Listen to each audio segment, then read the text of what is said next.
现在感觉怎么样？我觉得好，非常好，非常好。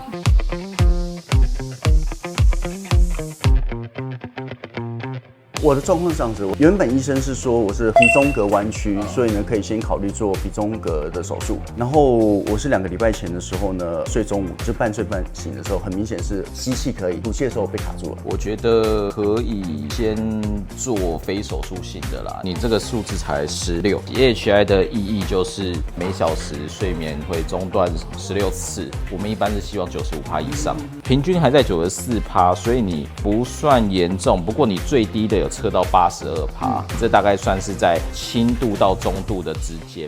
第一个是心电仪，第二样东西呢，血氧机，晚上能够破这个数据的记录是更好。